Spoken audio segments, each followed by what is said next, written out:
Graças a Deus, irmãos, estamos alegres por mais uma vez Deus nos dar a oportunidade de reunirmos aqui em nome do nosso Deus. Nós possamos, cada um onde esteja neste momento, possa realmente se voltar ao Senhor, agradecer por tudo aquilo que Ele já tem feito na nossa vida, e que este culto realmente possa ser abençoador, revigorante para cada um de nós, que nós possamos de fato cultuar o nosso Deus neste momento, amém? Vamos agradecer ao Senhor neste momento. Amado Deus e Pai, nós oramos a Ti, já agradecidos por tudo aquilo que o Senhor tem feito em nossa vida, agradecido ao Pai pela saúde, pelo emprego, pela nossa família, agradecemos ao Deus pela nossa família cristã também. O Senhor tem nos mantido em comunhão, mesmo que muitas vezes nós não temos nos encontrado fisicamente, mas nós temos, ó Pai, orado uns pelos outros. O Senhor possa, ó Deus, manter a nossa fé, manter a nossa alegria, a nossa esperança em Ti, e que possamos cada vez mais nos aproximar do Senhor e anunciar a Tua palavra, pregar o Teu Evangelho, ó Deus. É o que pedimos, agradecemos e oramos em nome de Jesus. Amém.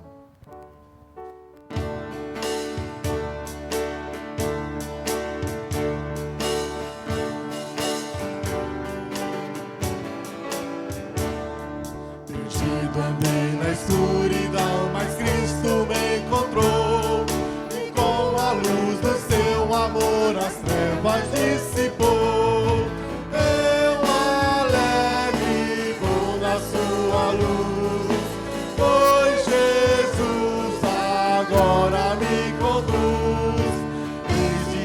Achou, a morte me livrou, ando sempre alegre, Cristo me salvou. No caso de escurecer, de nuvens todo o céu, Jesus bendito, Salvador, é luz que rasga o véu.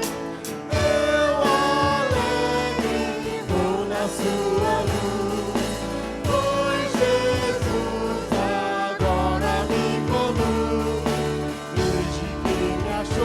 da morte me livrou, ando sempre alegre, Cristo me salvou. Andando estou na luz de Deus, que doce comunhão, prossigo sempre com vigor, deixando o mundo em vão. Eu alegre vou na sua luz, pois Jesus agora me conduz. Desde que me achou, da morte me livrou, ando sempre alegre, Cristo me salvou. E face a face então virei Jesus o Salvador, o qual a sua vida deu por mim, um pecador. Eu alegre vou na sua luz, pois Jesus agora me conduz. Desde que me achou, da morte me livrou, ando sempre alegre, Cristo me salvou.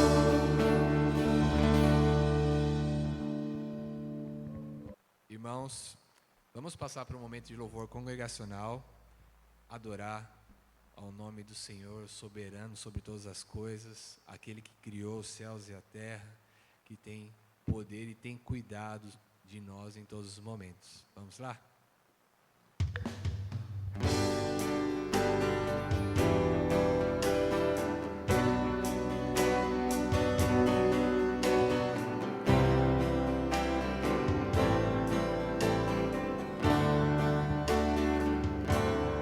Nosso Deus é soberano, Ele reina antes da fundação do mundo. Nosso Deus é soberano, Ele reina antes da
Esse próximo cântico que nós estaremos cantando tem como título Eu Te Louvarei. E independentemente do momento que nós estamos passando, da situação adversa ou não, nós realmente possamos não apenas cantar com alegria, porque é um cântico alegre e é para o nosso Senhor Jesus Cristo, mas também refletir na letra dessa música, porque ela diz que Jesus Cristo, o nosso Deus também soberano, Ele é a única razão da nossa vida, Ele é a razão da nossa alegria, da nossa existência, que nós realmente possamos meditar e vivenciar a letra dessa música na nossa vida.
próximo louvor, ele tem como título Rendido Estou. Que nós possamos se render ao Senhor esta noite.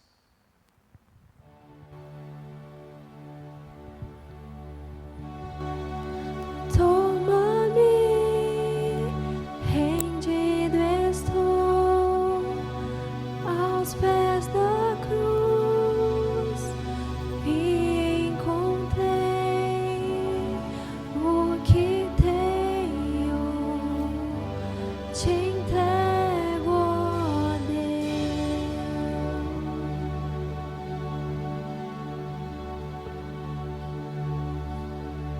Vem limpar as minhas mãos, purificar meu coração, que eu ande em tudo que tu tens pra mim.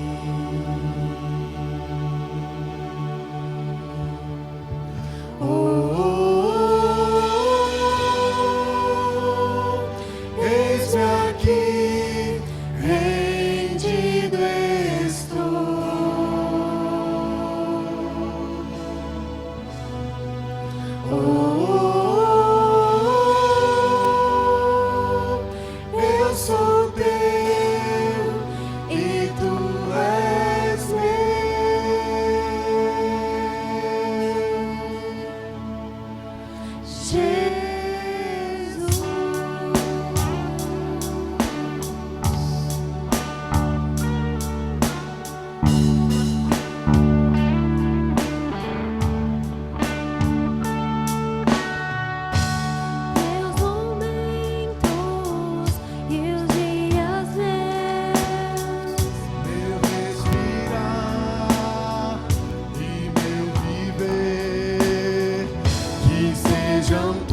Boa noite, irmãos.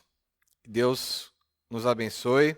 Vamos começar a mensagem dessa noite, desse domingo. Vamos orar?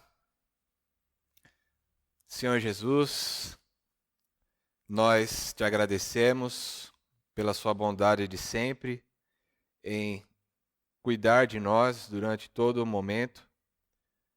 E chegou esse momento em que nós vamos ouvir o que o Senhor tem a nos falar, Senhor. Peço que o Senhor possa permitir que nossos ouvidos estejam atentos, que o nosso coração absorva, receba tudo aquilo que o Senhor tem a nos dizer nessa noite e que o Senhor possa trazer transformação, possa nos melhorar, edificar a tua igreja cada vez mais. Que o Senhor possa dar toda a direção e também capacitar o teu servo que está a transmitir essa mensagem. Estamos todos em suas mãos. Em nome de Jesus. Amém. Irmãos, nessa noite vamos falar a respeito do nosso Deus. Sinais, maravilhas, feitos extraordinários. Todas essas ferramentas Deus utilizou para mostrar para os seres humanos que Ele existia, né? Foram instrumentos da revelação de Deus para nós. E através da Bíblia que nós conhecemos esses feitos, né? A travessia pelo Mar Vermelho, né? Quando Deus abriu o mar para que o povo escolhido dele pudesse passar a pés enxutos, né? A manifestação do fogo divino descendo e consumindo todo o altar que Elias havia levantado, inclusive as pessoas estavam ao redor dele, né? Os profetas insultando, etc., né? Perseguiam. Deus que fez o sol parar para ajudar o povo dele numa batalha. E também, ao mesmo tempo, fez tempestades se acalmarem, demônios serem expelidos, mas também fez com que um dilúvio de proporções gigantescas acontecesse, né? E até pessoas que haviam morrido ele fez ressuscitar. Todas essas coisas, elas deixam a gente bem impressionado, né? Deixa a gente bem mexido. E, inclusive, a mim, me faz desejar que essas coisas também aconteçam na minha história. Deus a quem eu sirvo, o Deus a quem eu sirvo, atuando poderosamente na minha vida, na minha história, intervindo, me ajudando e transformando não só a mim, mas também as pessoas que estão ao meu redor. E a verdade é que isso não só eu que desejo, mas muitos outros também querem que essas coisas aconteçam em suas vidas. E infelizmente ou felizmente, não, na verdade, felizmente, né? Deus ele não age como nós desejamos. E glória a Ele por isso. Afinal de contas, a sabedoria está sobre Ele. Porque se Ele tivesse que abrir o mar para mim, abrir o mar para a irmã Maria, abrir o mar para o irmão José, para o irmão João, aquilo que era especial acaba se tornando algo rotineiro, algo comum. E não deve ser assim. Mas então surge a questão, né? A ausência desses grandes sinais prova que Deus não se importa com a história da minha vida? E essa sensação que muitas vezes acaba tomando o coração de muitas pessoas, né, que a gente fica pensando, que a gente fica, né, fomos meio que jogados no mundo, né? Estamos vivendo sozinhos por nossa própria sorte, muitas vezes é uma coisa comum de acontecer. Até mesmo o salmista, ele mostra, inclusive, sentir-se assim, quando ele diz, né? Inclina para mim os teus ouvidos, ó Deus, né? ouve a minha oração, lá no Salmos 17:6. Ele clama pedindo atenção, como se Deus estivesse ocupado fazendo uma outra coisa. E parece-me que até no Antigo Testamento mesmo, um outro personagem também tinha esse tipo de perspectiva, né? Essa forma de pensar. Vamos abrir as nossas Bíblias em Josué 6. Josué, capítulo 6. Antes de nós lermos, né, o contexto. Ali, frente aos muros de Jericó, estava o povo que peregrinou por 40 anos no deserto, ao lado de Moisés, né? E agora estavam sendo comandados por Josué. E eles tinham o desafio de ultrapassar aquela muralha, né, e conquistar Jericó. Finalmente a terra tão sonhada, né, que mana leite e mel. Era o início das conquistas, né? E depois de eles passarem alguns dias rodeando aquela muralha, finalmente chegou o dia deles avançarem. Vamos lá ler. Josué, capítulo 6, do 15 ao 20. No 7º dia, levantaram-se ao romper da manhã e marcharam da mesma maneira 7 vezes ao redor da cidade. Foi apenas nesse dia que rodearam a cidade 7 vezes. Na 7ª vez, quando os sacerdotes deram o toque de trombeta, Josué ordenou ao povo: gritem, e o Senhor lhes entregou a cidade. O Senhor lhes entregou a cidade. A cidade, com tudo que nela existe, será consagrada ao Senhor para destruição. Somente a prostituta Raabe e todos os que estão com ela em sua casa serão poupados, pois ela escondeu os espiões que enviamos. Mas fiquem longe das coisas consagradas, não se apossem de nenhuma delas, para que não sejam destruídos. Do contrário, trarão destruição e desgraça ao acampamento de Israel. Toda a prata, todo o ouro e todos os utensílios de bronze e de ferro são sagrados e pertencem ao Senhor, e deverão ser levados para o seu tesouro. Quando soaram as trombetas, o povo gritou. Ao som das trombetas e do forte grito, o muro caiu. Cada um atacou do lugar onde estava e tomaram a cidade. Consagraram a cidade ao Senhor, destruindo a fio de espada os homens, mulheres, jovens, velhos, bois, ovelhas, jumentos e todos os seres vivos que nela havia. Essa seria a primeira das várias conquistas que Israel teria nesse avançar sobre a terra prometida, né? Só que enquanto eles avançavam, havia um espertinho entre eles, um inteligentão, né, que no meio de todo aquele povo, ele quis pegar alguns utensílios, né? Enquanto o povo batalhava, enfim, ia conquistando a cidade, ele foi lá, pegou uma capa ali, pegou um pouco de prata, pegou uma barrinha de ouro, que vale mais do que dinheiro, enfim, e colocou escondidinho lá na tenda dele, sem ninguém perceber. Nos dias seguintes, Josué ele convocou novamente, né, a galera para uma próxima batalha e foram até a próxima cidade para guerrear. O que aconteceu foi que, né, perdoem a expressão, eles tomaram um piau, apanharam feio e recuaram para o acampamento e caíram aos prantos quando chegaram. Lá em Josué 7, a partir do versículo 5, parte B ali, a gente continua lendo. Josué 7, do versículo 5, parte B, ao 12. Diante disso, o povo desanimou-se completamente. Então Josué, com as autoridades de Israel, rasgou suas vestes, prostrou-se rosto em terra diante da arca do Senhor, cobrindo de terra a cabeça, e ali permaneceu até a tarde. Disse então Josué: Ah, soberano Senhor, por que fizeste este povo atravessar o Jordão? Foi para nos entregar nas mãos dos amorreus e nos destruir? Antes nos contentássemos em continuar do outro lado do Jordão.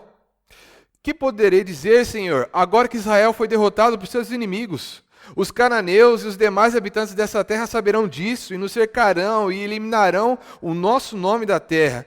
Que farás então pelo teu grande nome? O Senhor disse a Josué: levante-se. Por que você está aí prostrado? Israel pecou. Violaram a aliança que eu lhes ordenei. Eles se apossaram de coisas consagradas, roubaram-nas, esconderam-nas e as colocaram junto de seus bens. Por isso, os israelitas não conseguem resistir aos inimigos, fogem deles porque se tornaram merecedores da sua destruição. Não estarei mais com vocês, se não destruírem do meio de vocês o que foi consagrado à destruição. E eis então, que o cerco começa a se fechar. Será que Deus, ele realmente estava alheio a tudo que estava acontecendo ali? Realmente, digamos que Deus estaria distraído e não percebeu essa leve ação de Acã? Vamos continuar. Continuando no capítulo 7, 13 ao 15. Vá, santifique o povo. Diga-lhes, santifique-se para amanhã, pois assim diz o Senhor, o Deus de Israel: há coisas consagradas à destruição no meio de vocês, ó Israel. Vocês não conseguirão resistir aos seus inimigos enquanto não as retirarem. Apresente-se de manhã uma tribo de cada vez. A tribo que o Senhor escolher virá à frente, um clã de cada vez. O clã que o Senhor escolher virá à frente, uma família de cada vez. E a família que o Senhor escolher virá à frente, um homem de cada vez. E aquele que for pego com as coisas consagradas será queimado no fogo com tudo que lhe pertence. Violou a aliança do Senhor e cometeu loucura em Israel. Chega até a causar espanto. Porque Deus, ele não só estava atento a tudo que estava acontecendo ali, quanto também ele deu o método para que fosse encontrado justamente a pessoa que estava tendo esse agir de forma ilícita, de forma incorreta, E o desfecho, da história não foi muito bom para Acã, porque ele foi desmascarado. Ele inclusive confessou depois disso, que quando chegou na vez dele, até o próprio Josué perguntou o porquê, que ele havia feito isso, e aí Acã confessa que os bens que estavam guardados lá na tenda dele, e no fim das contas, ele acabou sendo morto por causa disso. Uma observação até importante, Acã, ele roubou três itens, Mas só um deles estava consagrado à destruição, que era a capa. O restante, tanto a prata quanto o ouro, diz o próprio texto, eles foram consagrados ao Senhor. Era uma espécie de primícias, A primeira oferta, aquilo que estava recebendo da primeira conquista que Israel estava tendo na terra prometida. Então, ele não só violou, desobedeceu ao Senhor, quanto também ele roubou aquilo que era de Deus. Infelizmente, a consequência para ele foi bem severa, Já no Novo Testamento, no Evangelho de João, capítulo 1, 43, nós podemos até conhecer um outro caso. Antes da gente ler, com relação ao contexto, se a gente for observar o contexto, Jesus ele está ali escolhendo, está chamando os discípulos dele para o início do seu ministério aqui na terra. Vamos começar a leitura. João 1, 43. No dia seguinte, isso é, num dia depois de ter chamado a Pedro e a André, no dia seguinte, Jesus decidiu partir para a Galiléia, quando encontrou Filipe, e disse-lhe, siga-me. Filipe, como André e Pedro, era da cidade de Betsaida. Filipe encontrou Natanael e lhe disse, achamos aquele sobre quem Moisés escreveu na lei, e a respeito de quem os profetas também escreveram, Jesus de Nazaré, filho de José. Perguntou Natanael, Nazaré? Pode vir alguma coisa boa de lá? Disse Filipe, venha e veja. Ao ver Natanael se aproximando, disse Jesus, aí está um verdadeiro israelita, em que não há falsidade. Perguntou então Natanael, de onde me conheces? Jesus respondeu, eu o vi quando você ainda estava debaixo da figueira, antes de Filipe o chamar. Então Natanael declarou, mestre, tu és o Filho de Deus, tu és o Rei de Israel. Jesus disse, você crê? Porque eu disse que o vi debaixo da figueira, mas você verá coisas maiores do que essa.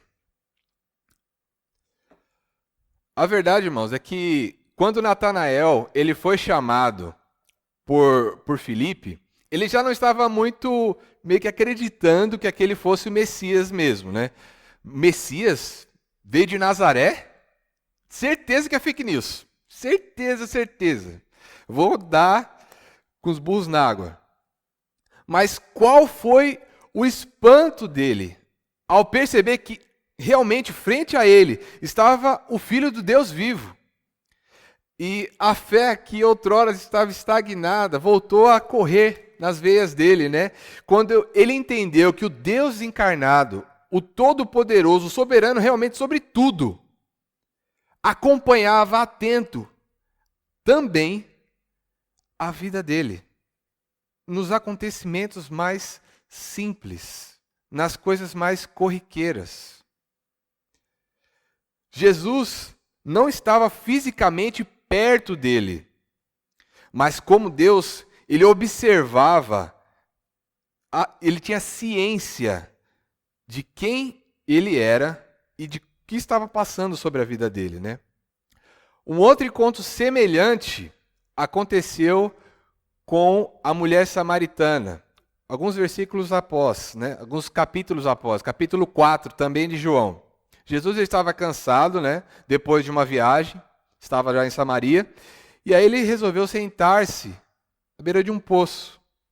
E aí, por volta do meio-dia, inclusive, né?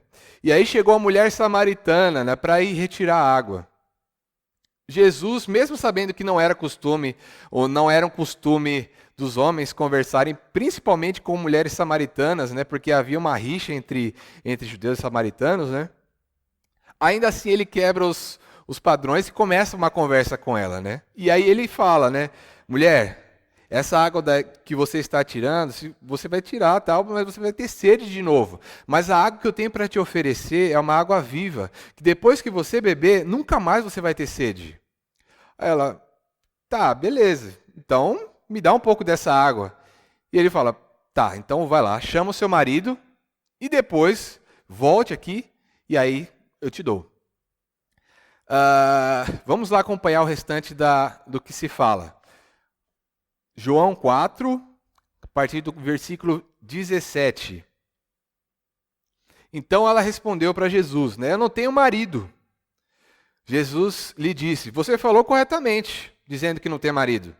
O fato é que você já teve 5, e o homem com que agora você vive não é seu marido. O que você acabou de dizer é verdade. Disse a mulher, Senhor, vejo que és profeta. E assim, mais uma vez, nós vemos Deus, ele mostrando que acompanhava também a história de uma pessoa totalmente anônima. Inclusive, até aparentemente, dá para ver que é uma vida meio bagunçada, né?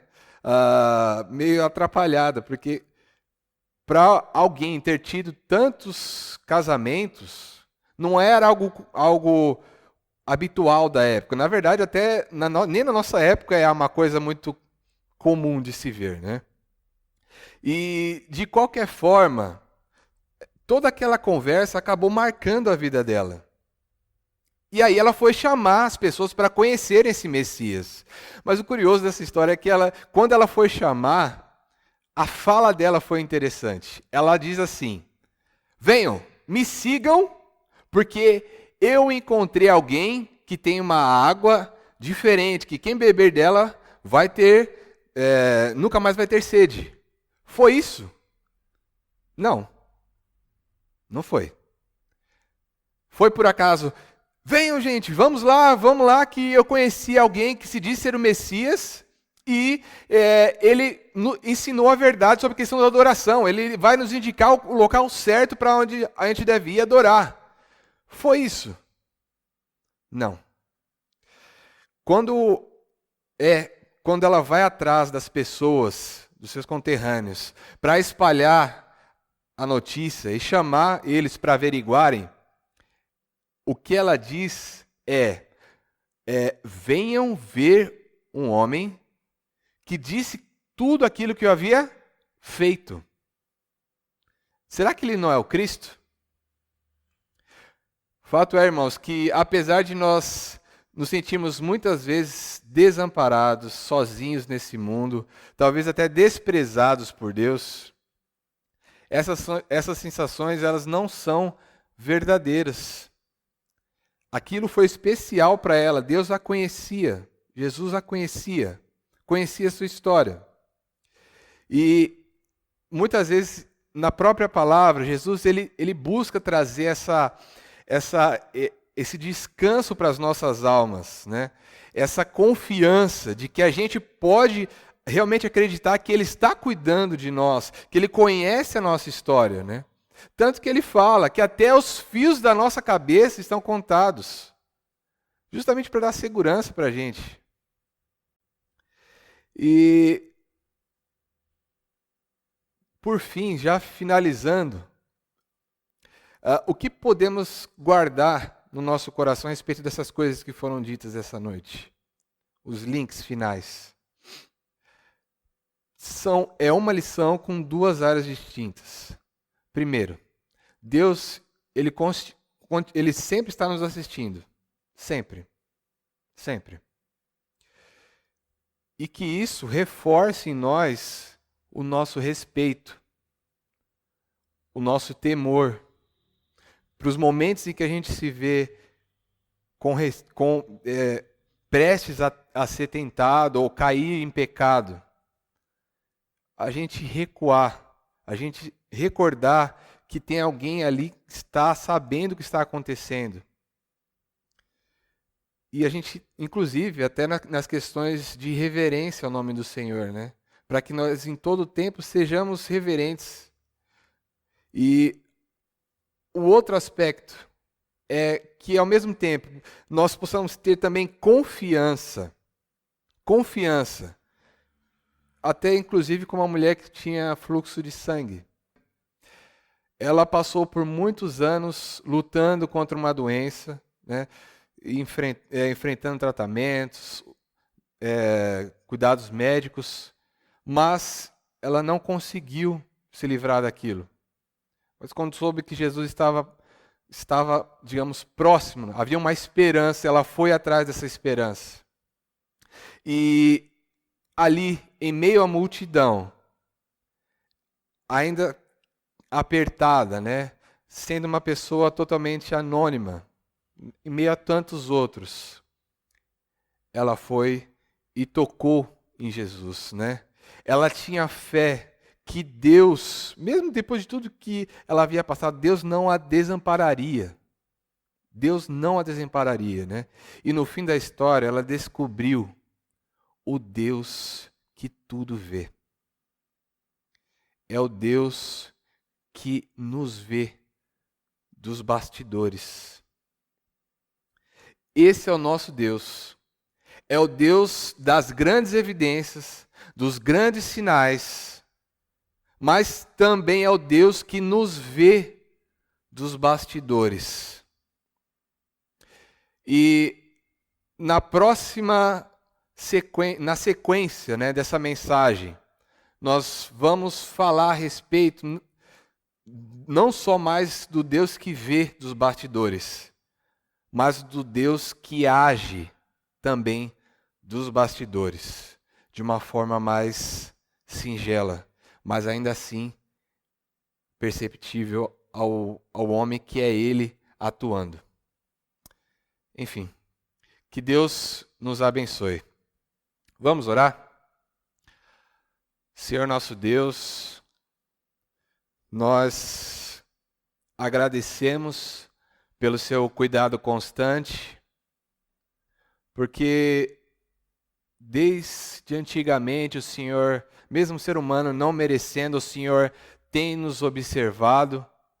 Seja qual tipo de pessoa for, o Senhor tem estado presente em nossa história, Pai.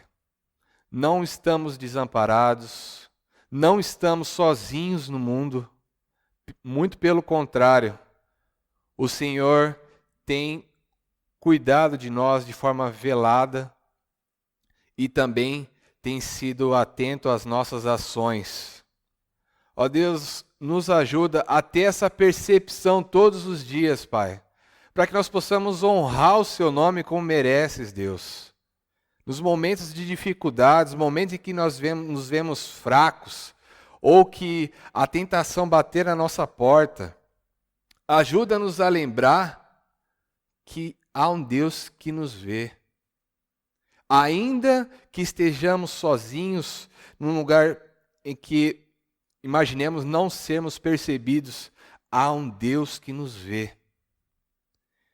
E Deus também reforce em nós a confiança, porque sabemos que também temos momentos de tristeza em que a nossa fé se abate e que sentimos, né, o céu como de bronze, como muito se fala, né?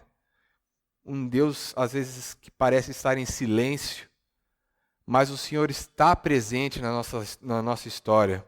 Assim mesmo como Jesus disse que estaria conosco até o fim dos dias, até a consumação dos séculos.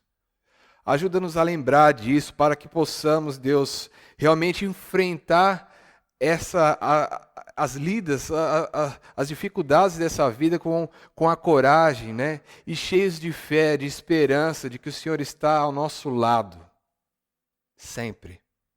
Ó Deus, é essa a nossa oração ao Senhor que nos vê. Em nome de Jesus. Amém.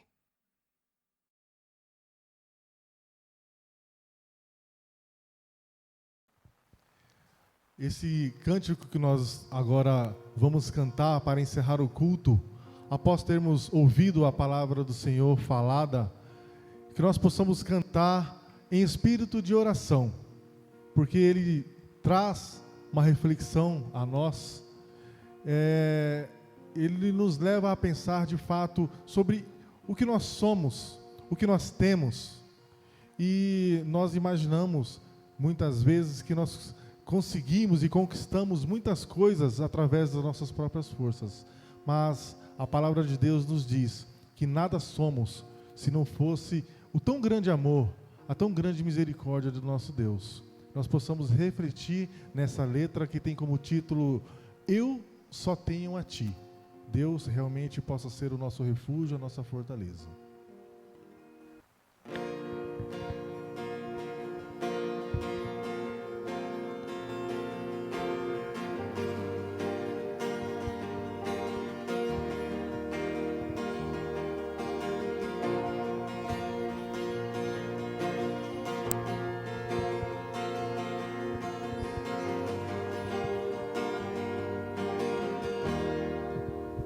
O que tenho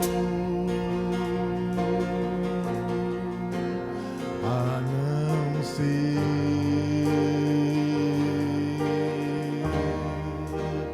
tanto amor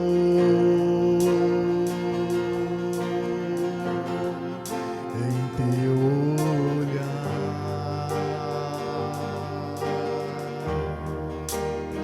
esse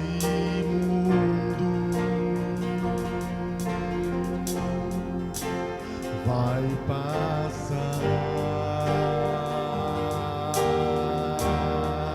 mas tua verdade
Irmãos, estamos chegando ao final de mais um culto. Graças a Deus por isso.